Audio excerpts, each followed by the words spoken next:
যারা বলেন যে বাবার বাড়িতে মেয়েরা রাজকন্যা আর শ্বশুর বাড়িতে দাসী, শ্বশুর বাড়ির ভাতের অনেক দাম, কিসের উপর ভিত্তি করে বাবার বাড়িতে রাজকন্যা বলেন জানি না। এতটুকু বলি, আপনার অভিজ্ঞতা স্বল্প, এখনও বাস্তবতা দেখেননি, এই জন্য বাবার বাড়িটা আপনার কাছে রাজপ্রাসাদ। অল্প বয়সে বিয়ে না হয়ে 30 বছর পর্যন্ত অবিবাহিত হয়ে ঘরে থাকেন, দেখেন ভাতের নলা গলা দিয়ে নামে কিনা। প্রতিবেশীর অল্প বয়সী মেয়েটা যখন বাচ্চা কোলে নিয়ে আপনার সামনে দিয়ে হাঁটে, তখন কেমন অনুভূতি হয়?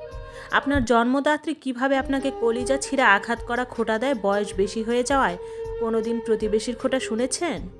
ডিভোর্সি মেয়ের অবস্থা দেখবেন, জামাই বাড়িতে অশান্তি হোক সবাই বলবে চলে আসো, আমরা আছি। 2 দিন বাপের হোটেলে খেয়ে দেখেন, গলা টেনেও সেই ভাত নিতে পারবেন না।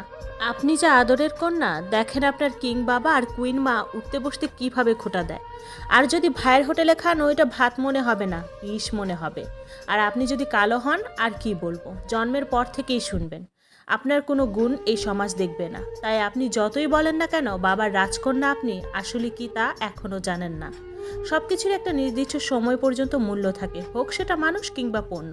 মেয়েদের যদি জামাই বাড়িতে সুখ না হয়, তাহলে বাপের বাড়িতেও সুখ নাই। বাপের বাড়িতে বিয়ের আগে কিছু বছরে কেবল মেয়েরা রাজকন্যা হয়ে থাকে, তারপর এদের দিকে কেউ ফিরেও তাকায় না।